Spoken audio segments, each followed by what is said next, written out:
Hello friends, मैं लेके आया हूँ आपका हिंदी टॉपिक्स भाषा में व्याकरण। जैसा कि आप सभी को दिख रहा होगा, इसमें बता देता हूँ मैं। जो सबसे पहला फर्स्ट पॉइंट है इसमें, भाषा क्या होती है। तो भाषा क्या होती है? अपने विचारों का आदान प्रदान करने का जो माध्यम होता है उसको हम भाषा कहते हैं। जैसे कि जो आपके मन में जो विचार उत्पन्न होता है उसे दूसरे तक किस प्रकार से पहुँचाना है, वो किस माध्यम के द्वारा एक दूसरे से स्थानांतरण होगा उस विचारों का, उस माध्यम को हम भाषा कहते हैं। ध्यान रखना भाई, भाषा जो शब्द संस्कृत का भाष शब्द से बना हुआ है, और भाष का जो अर्थ होता है वो होता है आपका प्रकट करना। क्या होता है भाई? प्रकट करना होता है। तो मतलब हुआ कि जिस माध्यम से हम अपने विचारों और भाव मस्तिष्क के विचारों को बोल कर का प्रकट करते हैं उसे हम भाषा की संज्ञा देते हैं। तो भाषा वह महासाधन है जिसके माध्यम से हम जो सोचते हैं उससे अपने भावों को विचार को जो व्यक्त करते हैं, तो वो क्या कहलाता है? भाषा कहलाता है। ठीक है ना भाई। इससे आगे और बता देता हूँ इसमें क्या दे रखा है भाषा के बारे में, और जो डिटेल होगा वो हमारा नेक्स्ट टॉपिक जो भाषा साहित्य से रिलेटेड होगा उसमें होगा। हम तो सिर्फ इसमें ये बताना चाहते हैं कि वर्ड विचार से रिलेटेड क्वेश्चन। ठीक है ना, वर्ड विचार। तो बता देता हूँ मैं इसमें, किसी भाषा की व्याकरण ग्रंथ में 3 तत्वों के बारे में कैसे पढ़ना चाहिए। एक तो होता है वर्ण, होता है शब्द, होता है और वाक्य होता है। तो बता देता हूँ भाई, जो वर्ण होता है ये देखो भाई, हिंदी विश्व की सभी भाषाओं में सर्वाधिक वैज्ञानिक भाषा है। हिंदी में 44 वर्ड होते हैं जिन्हें 2 भागों में बांटा गया है, स्वर और व्यंजन। कितने भागों में बांटा गया भाई? स्वर्ण और व्यंजन। तो जो वर्ण जो होते हैं वो टोटल जो वर्णों का जो समूह होता है उसे वर्णमाला कहा जाता है। तो बता देता हूँ इसमें स्वर क्या होता है? ऐसी ध्वनियाँ जिसका उच्चारण करने में अन्य किसी ध्वनि की सहायता की आवश्यकता नहीं होती। बता देता हूँ भाई, जिनको बोलने के लिए, जिनका उच्चारण करने के लिए किसी प्रकार की ध्वनि की ज़रूरत नहीं होती उसे हम स्वर कहते हैं। अर्थात सिंगल होता है, इसको किसी की ज़रूरत नहीं होती, दैट इज स्वर होता है। छोटो जिस प्रकार से दे रखा भाई इसमें, री तक टोटल 11। कितना स्वर होता है? 11 स्वर होता है। तो ध्यान रखना भाई, कितना स्वर होता है? 11। इसको कितने पार्टों में बांटा गया? 2 पार्टों में। एक तो अश्व स्वर, दूसरा दीर्घ स्वर। बता देता हूँ भाई, अश्व स्वर होता है आपका, तो बता देता हूँ 4। अश्व स्वर कितना होता है? 4। दीर्घ स्वर कितना होता है? 7 होता है। विशेष ध्यान रखना भाई, अश्व स्वर क्या होता है, दीर्घ स्वर क्या होता है, ऐसा मैं अभी बताऊँगा। हाँ भाई, अब बात करें भाई अश्व स्वर की, तो अश्व स्वर होता है, सबसे पहले बात करें अश्व स्वर की, तो जिनके उच्चारण में कम समय लगता है वो अश्व स्वर या लघु स्वर कहा जाता है। क्या कहा जाता है उनको? अश्व स्वर या लघु स्वर कहा जाता है। जैसे आपके सामने प्रकट किया छोटा आ, तो इसको बोलने में लगाएगा अ, तो इसको बोलने में थोड़ा ज़्यादा समय नहीं लगता, क्योंकि जब बड़ा आ बोलोगे तो आ, तो इसको बोलने में ज़्यादा समय लगता है, लेकिन इसको बोलने में ज़्यादा समय नहीं लगता। तो ध्यान रखना भाई, जिसको बोलने में, जिसका उच्चारण करने में कम समय लगे वो अश्व स्वर होता है। अश्व स्वर होते हैं भाई 4 होते हैं। अश्व स्वर कितना होता है? 4 होते हैं। एक तो छोटा आ, ध्यान रखना भाई, छोटा आ, और एक छोटी ई, एक छोटा ऊ, और एक भाई री होता है। तो ध्यान रखना, ये चारों जो होते हैं उनको हम हर्ष स्वर कहा जाता है। और जिनको बोलने में अधिक समय लगता है उनको दीर्घ स्वर कहा जाता है, अर्थात जिनकी मात्रा के द्वारा दर्शाया जाता है। ये 2 स्वरों से मिलकर के बनते हैं, इनको संयुक्त स्वर भी कहा जाता है। जैसे बडवा, बड़ी ई, बड़ा ओ, ए और ओ औ, दीर्घ स्वर है। टोटल हो गया भाई 7। तो ध्यान रखना भाई, छोटे आ की कोई मात्रा नहीं होती, बड़े आ की होती है, ई की इस तरह की होती है। ध्यान रखना, ये सब कुछ दे रखा है, आप देख सकते हैं। बहुत ही ईजी था। इसमें से क्वेश्चन आ जाता है, निम्नलिखित में से अश्व स्वर कौन सा है? तो अश्व स्वर कौन सा है? बड़ा आ, बड़ी ई और री और छोटी ए। तो ध्यान रखना, आपका आंसर क्या होगा? इसमें री होगी। अब नेक्स्ट बात करते हैं हम व्यंजन के बारे में। बात करता भाई, व्यंजन जो होता है वे ध्वनियाँ जो स्वरों की सहायता से बोली जाती है उनको व्यंजन कहा जाता है। फर्स्ट बात तो हम इसी की चर्चा करेंगे कि व्यंजन होता क्या है। तो व्यंजन होता है जो ध्वनियाँ जो स्वरों की सहायता से बोली जाती हैं वो व्यंजन कहलाती हैं। क्या कहलाती हैं? व्यंजन कहलाती हैं। टोटल जो व्यंजन होता है वो 33 होता है। कितना होता है? 33 होता है। ध्यान रखना भाई, टोटल व्यंजनों की संख्या 33 होती है, जिसमें से 25 तो स्पर्श होता है। कितना? 25 स्पर्श होता है, 4 अंतस्थ होता है और 4 स्पर्श ऊष्म होता है। तो टोटल कितना हो गया? 33। ध्यान रखना भाई, स्पर्श व्यंजन कितना होता है? 25 होता है। अंतस्थ कितना होता है? 4। और ऊष्म कितना होता है? 4 होता है। अब बता देता हूँ भाई, इसको याद करने का तरीका किस प्रकार से याद करोगे, कि किस प्रकार से ये व्यंजन होते हैं। तो बता देता हूँ, आप इधर देखें। तो सबसे पहला भाई स्पर्श। स्पर्श जो होता है उसमें 5 वर्ग होते हैं। कितना वर्ग होता है? 5 वर्ग होते हैं। और वर्ग हमेशा जहाँ से स्टार्ट होगा उसका 5 वर्ड ख़त्म होने के उपरांत नेक्स्ट वर्ग स्टार्ट हो जाएगा। जैसे आपके पास का वर्ग, तो का में 5 बोलोगे, का, खा, गा, घा, अंगा। उसके बाद फिर नेक्स्ट चालू हो जाएगा चा वर्ग। चा वर्ग जैसा कि चा, छा, छा, ये वाला इस तरह से। फिर उसका टा वर्ग, ता वर्ग, पा वर्ग। इस टोटल कितना हो गया भाई? 25 हो गया। टोटल 25 स्पर्श व्यंजन, टोटल 25 जिनको बोलने में स्पर्श होता है उसको हम स्पर्श व्यंजन कहा जाता है। अब बात करें भाई हम इसमें अंतस्थ। वो अंतस्थ होता है 4, यार अलावा, और ऊष्म होता है 4। तो बता देता हूँ किस प्रकार से याद करोगे भाई। ऊष्म, ऊष्म में सा बोल रहा है तो सा, स, श, सिटी वाला सा, पिचरा सा, सड़क सा, ये 3 तो हो गया। इसके नेक्स्ट बाद आता है हा, तो स, श, हा, ये ऊष्म में आता है। इसके अलावा भाई अंतस्थ में जो आता है वो यारा ला वा होता है, क्योंकि अंतस्थ मतलब आंतरिक, जो आंतरिक में जो छिपा होता है। तो एक तो यारा, यार, और एक लव, ये दोनों, इसलिए भाई यारा लव अंतस्थ में आएगा। ध्यान रखना, या, र, ला और वाह, ये चारों के चारों अंतस्थ जो आंतरिक से जुड़े होते हैं। मतलब एक याद करने का तरीका है इस तरह से। नेक्स्ट बात करें भाई इसके एक्स्ट्रा में और क्या होता है, ये देखें भाई। इसमें संयुक्त अक्षर दे रखा है। संयुक्त अक्षर क्या होता है? ये वैसे हिंदी में 3 संयुक्त व्यंजन हैं, जिनमें जैसे क्षेत्र है और ज्ञा। बता देता हूँ भाई। इसमें 6 जो होता है वो क और पिच रोसा वाला से बनकर बना होता है, क और प्लस पिच रोसा से। ध्यान रखना भाई, बहुत ही इंपॉर्टेंट है क्वेश्चन। इसमें से 100% चांस होता आने का। त्र में ता बोल रहा है तो त्र मतलब ता और र। इस प्रकार से गै में जा और ये जो दे रखा है ये वाला ये होते हैं, ठीक है ना भाई, चूल्हे बनने वाला। तो इसमें इस तरह से संयुक्त व्यंजन हो जाते हैं। इसमें बहुत ही इंपॉर्टेंट है, याद रखना भाई 6। तो आप इसको याद करने का तरीका भी है मेरे पास। आप इसको इंग्लिश के हिसाब से याद करें 6। तो 6 को जो लिखते हैं तो KSH, तो के मतलब क, SH मतलब स्पिच रसा, तो 6 हो गया। त्र में TR तो ता हो गया, और र मतलब आर मतलब रा हो गया। गै को जय और चुले बनिया इस तरह से लिखा जाता है भाई, ठीक है। अब हम नेक्स्ट बात करते हैं, आगे देखते हैं। हाँ, अब हम वर्णों को अलग अलग तरीके से पढ़ेंगे, जिसमें कि जैसे कि वर्णों के उच्चारण स्थान के आधार पर देखें भाई। भाषा को शुद्ध रूप में बोलने और समझने के लिए वर्णों का उच्चारण स्थानों का जानना बहुत ही ज़रूरी होता है। ध्यान रखना, इसमें बता देता हूँ मैं किस तरह से याद करेंगे। वैसे संस्कृत वाले भी एक सूत्र से होते हैं, उसके आधार पर भी आप इनको याद कर सकते हैं। जिस प्रकार से इसमें दे रखा हुआ है, छोटा बड़वा का वर्ग और विसर्ग जो होता है वो कंठ से बोला जाता है, ठीक है ना भाई। तो किससे बोला जाता है? कंठ से बोला जाता है। तो आप इसको इस तरह से याद करेंगे, अकुहा विसर्जनम कंठा। देखो भाई, अकुहा जो होता है आ, इसका मतलब आकार हो गया, छोटा और बड़ा हो गया। का मतलब का वर्ग हो गया। विसर्ग का मतलब विसर्ग हो गया। ये सभी किससे बोले जाएंगे? कंठ से बोले जाएंगे, ठीक है। इसके अलावा अगर इस तरह से भी याद नहीं होता है तो इसका भी दूसरा तरीका है, आप 5 वर्गों को एक क्रम से लिखें। इसके अलावा स्वरों को भी एक क्रम से लिखें, इसको मैं बाद में बता दूंगा, आप एक बार फिर इस तरह से देख लें। इसके अलावा भाई नेक्स्ट बात करते हैं हम इसमें। नेक्स्ट भाई इसमें छोटी ई, बड़ी ई, चा वर्ग और या और सा, ये तालु से बोला जाता है। किससे बोला जाता है भाई? तालु से बोला जाता है। तो कैसे पता लगाओगे भाई इसमें? तो इसका ट्रिक्स होता है इच्चु याषणम तालु। इकार इच्चु याषणम तालु, इच्चु याषणम यषणम, इच्चु यषणम, सिटी वाला सा है, इच्चु यषणम तालु। तो ई मतलब इकार, इच्चु याषणम तालु, याद रखना, इच्चु याषणम तालु। इकार चा वर्ग और यायक या आ गया इसमें भाई, और पिचरा सा मतलब सिटी वाला सा, सॉरी, तो सेट भाई किससे बोला जाएगा? तालु से बोला जाएगा। इस तरह से आप याद कर सकते हैं। नेक्स्ट ऋतु रषणम मूर्धा, ऋतु रषणम मूर्धा, ऋतु राषणम।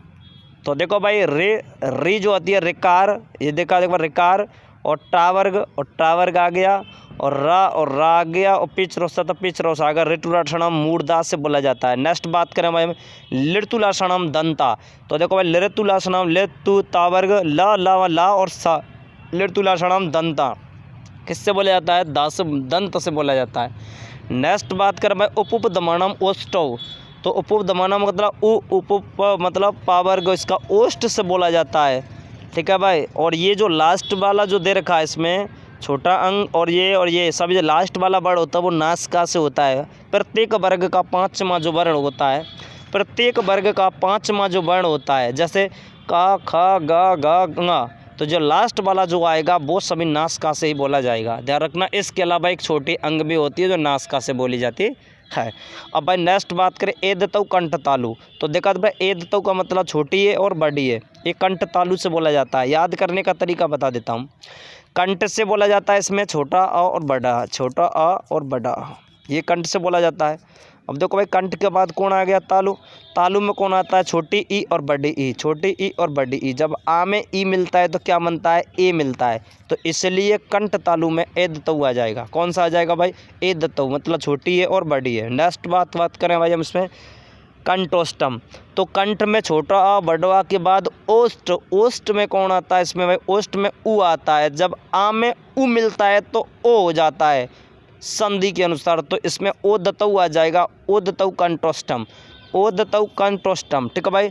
नेक्स्ट बात करें भाई इसमें वकार से दंतोष्टम, वावन जो होता है वो हमेशा दंतोष्ट से बोला जाता है। वेरी इंपॉर्टेंट क्वेश्चन है, ध्यान रखना भाई, कई बार कंपटीशन में आ चुका। दंतोष्ट है, तो दंतोष्ट से कौन सा बोला जाता है, वकार से, वह वावन वाला जो होता है वो दंतोष्ट बोला जाता है। और जो हर होता है वो स्वर यंत्र अर्थात अवजिह्वा से बोला जाता है। Very important question. ठीक है भाई। इसके अलावा नेक्स्ट बात करें भाई इसमें अनुनासिक ध्वनियों के उच्चारण में वर्ण विशेष का उच्चारण स्थान के साथ साथ नासिका भी का भी योग होता है। अतः अनुनासिक वर्णों को उच्चारण स्थान उस वर्ग का उच्चारण स्थान में नासिका होगा। तो ध्यान रखना भाई, जो छोटा अंग है, छोटा अंग में कंठ और नासिका दोनों का उपयोग होता है, तो इस उच्चारण स्थान कंठ नासिका होगा। ध्यान रखना भाई, जिनसे दोनों का उच्चारण होता है वो दोनों ही सम्मिलित कर लिए जाते हैं।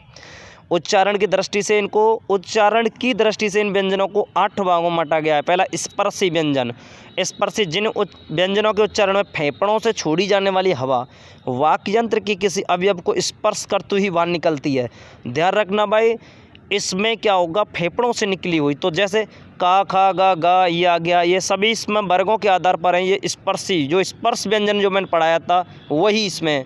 संघर्षी जिसमें संघर्ष करके जो रगड़ के जाता है, संघर्ष करके जाता है छोटे से मार्ग से अर्थात घर्षण के द्वारा जो वायु निकलती है, जैसे श, ह, ख, ज, फ, ये सभी, ये इंपॉर्टेंट क्वेश्चन भाई। संघर्षी तो पता लग रहा होगा, संघर्षी से पहले पता लग रहा है स और श, 2 बार बोल रहा है इसमें। संघर्षी संघर्ष करके जा रहा है, तो इसमें जो होगा सिटी वाला सा पिछड़ सा सड़क को सा, संघर्ष करके जा रहा है इसमें, तो जा रहा है जा और फ और खा, ये इंपॉर्टेंट है भाई। स्पर्श संघर्षी, इसमें स्पर्श भी हो रहा है, स्पर्श में हो रहा है और इसमें भी संघर्ष करके भी जा रहा है। तो इसमें कौन कौन से व्यंजन होंगे, तो इसमें चा और छा और जा और झा, चा चम्मच, छा सूत्री, जा जलेबा और झा झंडा, इसको स्पर्श संघर्ष कहा जाता है। क्यों कहा जाता भाई, इनको स्पर्श का समय प्रचगत अधिक लगता है, उच्चारण के बाद संघर्षी हो जाता है, तो ध्यान रखना ये हो जाता है। नासिका बता ही दिया मैंने, थोड़ा इसको पढ़ने की जरूरत है ही नहीं। पार्श्विक में ओनली ला आता है, प्रकम्पित में रा आता है। तो याद करने का तरीका देखा भाई दोनों का, बच्चे ज़्यादातर कन्फ्यूजन में हो जाते हैं। पटवारी भर्ती परीक्षा 2016 में भी क्वेश्चन आया कि पार्श्विक व्यंजन कहलाता है, तो ध्यान रखना भाई, बच्चे कोई रा कर देता है कोई ला कर देता है, इन दोनों में कन्फ्यूजन होता है। तो देख लें पार्श्विक और प्रकम्पित व्यंजनों में कैसे पता लगाओगे कि ला किस में और रा किस में, तो बता देता हूँ। पार्श्विक व्यंजन और प्रकम्पित, तो ध्यान रखना भाई, यह रा रथ का मतलब रथ होता है, रथ पर चढ़ने के बाद वो कांपना शुरू कर देता है, तो प्रकम्पित। ध्यान रखना भाई, कांपना शुरू कर देता है, कंपित किस पर बैठ करके, रथ पर बैठ करके। तो ध्यान रखना भाई, इसमें प्रकम्पित मतलब रथ, तो प्रकम्पित में आर आएगा, रा। और पार्श्विक से पता लग रहा भाई, इसमें पास कर दिया जाए, हर चीज़ में पास कर दिया। छोटा बालक होगा लाला होगा, तो इसको भाई सभी जगह पास कर दिया था, तो वो लाल लाएगा इसके भाई पार्श्विक। ठीक है भाई। या फिर लाल लट्टू जो होता है उसका जो प्रकाश जो होता है वो हर जगह पास हो जाता है, तो पार्श्विक मतलब ला।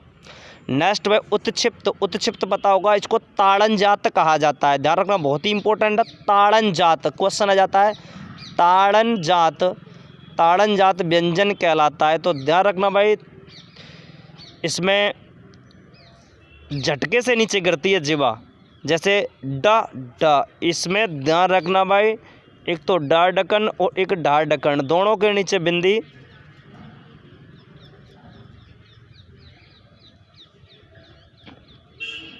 इसमें ध्यान रखना।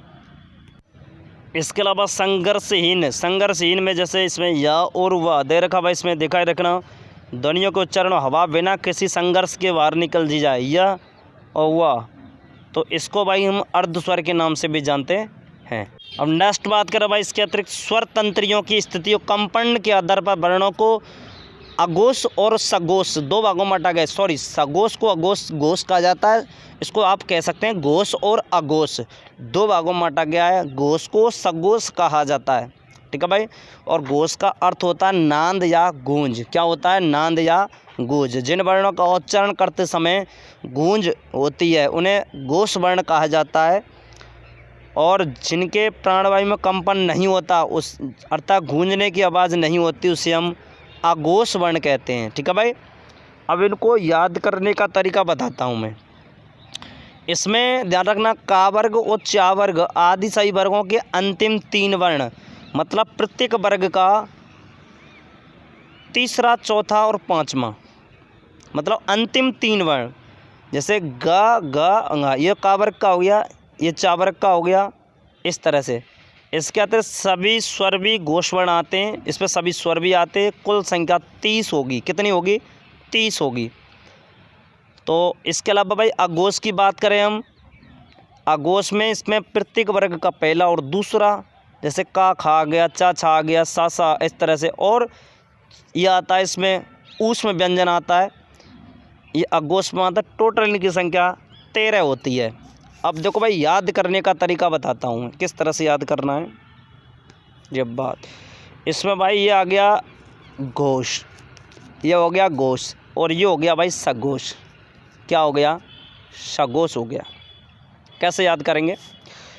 इसमें ये जो घोष दे रखा है ये सघोष दे रखा है, सॉरी ये अघोष, अघोष और ये सघोष, अर्थात घोष को ही सघोष कहते हैं। अब इसमें क्या याद करना है देखेंगे। इसमें पहले दे रखा है आ और इसमें दे रखा है सा, तो सबसे पहले कौन आता है? आ आता है। आ, तो आ से शुरुआत होगी, तो मतलब इसमें जो आएंगे वो पहले वाले वर्ण आएंगे। तो इसमें पहला आ गया और दूसरा आ गया, प्रत्येक वर्ग का पहला और दूसरा। इसके अलावा भाई सघोष की बात करें तो सघोष में आएगा तीसरा, चौथा और पाँचवा। तो प्रत्येक वर्ग का 3 वर्ण आएगा, तो वर्ग होता है 5। तो टोटल कितना हो गया भाई? टोटल हो गया 15। और इसका टोटल कितना हो गया? इसका हो गया टोटल 10। इसके अलावा नेक्स्ट बात करें हम, अब बच गया अंतस्थ और ऊष्म व्यंजन। ये तो 25 डिवाइड हो गया 2500 का। अब बच गया 8। 8 में पता होगा आपको, एक तो या रा ला वा और एक सा और हा, ये बच गया 8। अब इसको कैसे डिवाइड करोगे ये देखना है। तो ध्यान रखना भाई, ये सघोष जो है वो अपने ही अर्थात अपने ही बिरादरी वाले अर्थात जिनमें सा आता है उनसे नफरत करेगा, अर्थात जिनमें सा आएगा उनको यहाँ से भेज देगा। तो सा किस किस में आता है तो बता देता हूँ भाई।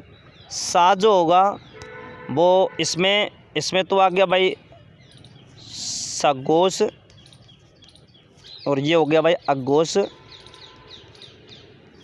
इसमें पहला प्लस दूसरा, तीसरा प्लस चौथा प्लस पाँचवा। इसके अलावा इसमें जो होगा इसमें आएगा आपके पास, इसमें सा और सा, 3 सा हो गया। इसके अलावा जो बच जाएगा वो इसमें होगा या रा ला वा और हा, ये इसमें आएगा। तो सघोष और अघोष को याद करने का यही तरीका है कि सघोष मतलब सा, तो इस सा को इधर भेज देगा। उसके अलावा अघोष आ से स्टार्ट होता था, पहला और दूसरा। अब आप सोच रहे हो कि 2 ही वर्ण क्यों लिया था, क्योंकि घोष में 2 ही वर्ण है तो 2 ले लिया इसमें टोटल। उसके बाद जितना ही बच जाता है, सघोष में 3 है तो इसलिए 3 दे दिया। इसके लिए सा से स्टार्ट है, इसमें आ से स्टार्ट है, इसलिए 1 और 2 इसमें आ गए शुरू वाले, और इसमें ये 3 4 5। ये सिर्फ याद करने का तरीका है, कोई लॉजिकल कारण नहीं है। ध्यान रखना। इसके अलावा ये हो गया, तो टोटल 15, तो ये हो गया 15 और 4 ये रहा, तो कितना हो गया 11 अलावा, तो 15 और 4 टोटल। और उसके अलावा भाई ये इसमें प्लस में स्वर और हैं, क्या हैं इसमें स्वर भी आते हैं, स्वर साते सा, स्वर मतलब सगोश, कभी आ जा स्वर किस में आते हैं, सगोश के अगोश, तो ध्यान रखना सा मतलब स्वर, साते सा सगोश, ठीक है भाई, इस तरह से याद करना, ठीक है। अब हम भाई नेक्स्ट बात, तो ध्यान रखना अगोश में कितना हो गया 10 ये और 3 ये 13 हो गया टोटल। जितना भी बचेगा वो सभी किस में आ जाएगा, वो आ जाएगा इसमें अगोश में, सॉरी सगोश में। अब भाई नेक्स्ट बात करेंगे हम सांस वायु के आधार पर 2 भागों में अलप प्राण और महाप्राण, इनका भी याद करने का तरीका बताऊंगा मैं। अलप प्राण जिन वर्णों के उच्चारण में श्वास वायु कम मात्रा में मुख से बाहर निकलती है जैसे, और महाप्राण में जिन उच्चारण में श्वास वायु अधिक मात्रा में मुख से बाहर निकलती है। कम निकलेगी अल्प, अल्प माने मतलब कम, और महाप्राण मतलब ज़्यादा, प्राण मतलब वायु, अंदर से सांस की वायु मतलब प्राण वायु मतलब सांस वायु तेज़ निकलेगी तो उसको हम प्राण कहोगे, और कम निकलेगी उसको हम अल्प प्राण कहोगे।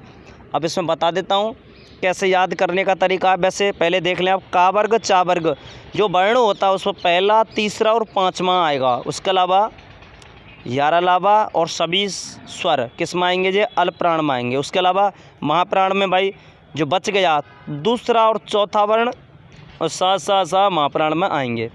अब देखो भाई याद करने का तरीका बताता हूँ। वैसे तो पता लग गया आपको भाई, अल्प प्राण में पहला, तीसरा, 5वां, महाप्राण में चौथा और 5वां, अल्प प्राण में आएगा तुम्हारा 11 अलावा और सभी स्वर, इसमें आएगा ऊष्म व्यंजन, सीटी वाला सा, पिछड़ा सा, सड़को सा और हरकोआ। अब कैसे याद करेंगे भाई बता देता हूँ। तो भाई नाम से पता लग रहा है अल्प प्राण, और ये भाई महाप्राण।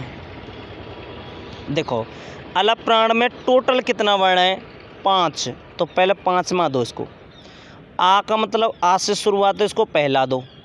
इसके अलावा पहला हो गया, 5वां हो गया, प्लस तीसरा हो गया, तो 1, 3 और 5 ये हो गया इसमें। इसके अलावा बच कौन सा रहा है 2 प्लस का 4, ये तो हो गया डिवाइडेशन। टोटल इसको 15 हो गया अल्प प्राण को, महाप्राण को टोटल 10 हो गया। अब बात करेंगे भाई अंतस्थ और ऊष्म की, किस में अंतस्थ जाएगा किस में ऊष्म जाएगा, तो याद करने का तरीका देखें इसमें भाई। अब अल्प प्राण का मतलब आते आ मतलब अंतस्थ, तो अंतस्थ वाला जो होगा या र ला और बा, जो अंतस्थ वाला जो व्यंजन है वो किस में आएगा अल्प प्राण में। और जो बच गया सीटी वाला सा, पितरा सा, सड़को सार, ये सभी ये सभी किस में आएगा भाई महाप्राण में आएगा, ठीक है। इसके अलावा स्वर की बात करेंगे हम, तो ध्यान रखना भाई बताइए सभी अल्प प्राण में। तो इस तरह से ये आपका वर्ण विचार का मैटर क्लियर हुआ। इसके अलावा जो देवनागरी लिपि हिंदी ये अलग मैटर है, इसको हम नेक्स्ट वीडियो में बताएंगे। तो इसके अलावा नीचे एक अनुनासिक देर का इसको बताता, ये कोई दिक्कत नहीं है। इसके अलावा एक छोटा सा पॉइंट और रह गया, इसमें बता देता हूँ अयोगवाह ध्वनियाँ। कौन सी अयोगवाह ध्वनियाँ बता देता हूँ, एक तो छोटी अंग और एक बड़ी अंग, ये दोनों क्या होती हैं अयोगवाह ध्वनियाँ होती हैं। ध्यान रखना बहुत ही इंपॉर्टेंट, ताड़न जात याद रख लेना, प्रकम्पत याद रख लेना, पार्श्विक याद रख लेना भाई। इसके अलावा अयोगवाह ध्वनियाँ याद रख लेना, और अगोश सगोश विषय द्वारा आते आ और सगोश ते सा, तो इस सा वालों से नफरत करेगा, तीनों सा को उधर भेज देगा। 2 वर्ण ध्यान रखना भाई, अगोश में आ पहला और दूसरा प्लस का, इसमें ध्यान रखना इस तरह से पहला और दूसरा के बाद सा ये आएगा। उसके अलावा नेक्स्ट जो बचेगा स्वर सहित वो सगोश में आएगा। अल्प प्राण महाप्राण मैंने अभी बताया था, अल्प प्राण आ से स्टार्ट होता है, तो फर्स्ट, तीसरा और 5वां अल्प प्राण के 5 वर्ण है टोटल अल्प प्राण, तो पहला और तीसरा और 5वां इसमें अल्प प्राण में आएगा। इसके अलावा महाप्राण में दूसरा और चौथा आएगा। अल्प प्राण मतलब आ से अंतस्थ आएगा, उसमें भाई ऊष्म आएगा, ठीक है ना भाई। इस तरह से याद करना बहुत ही ईजी है। और इच्छुअक्षणम तालु, ऋतुअक्षणम मूर्धा, ठीक है, लड़तुलक्षणम दंता, अकोपरिशनम कंटा, एदितो कंठ तालु, इस तरह से आप उनको भी याद कर सकते हैं, बहुत ही ईजी एंड इम्पोर्टेंट। तो ध्यान रखना भाई, आज के लिए बस इतना ही। आपने इस वीडियो को देखने के लिए जितना समय दिया सभी के लिए धन्यवाद। हमारे नेक्स्ट वीडियो से जुड़े रहें। टोटल हिंदी का जो जितना भी ग्रामर है, टोटल हिंदी ग्रामर 6.5 घंटे में टोटल ग्रामर हो जाता है। इसको छोटे छोटे पार्टों में डिवाइड कर दिया गया है, लेकिन हमारे नेक्स्ट वीडियो जो होगी टोटल एक साथ पूरी ग्रामर एक ही वीडियो 6.5 घंटे की होगी। आप हमारे यूट्यूब चैनल से बने रहें, ज़्यादा से ज़्यादा लाइक एंड सब्सक्राइब करें। जय हिंद, जय भारत।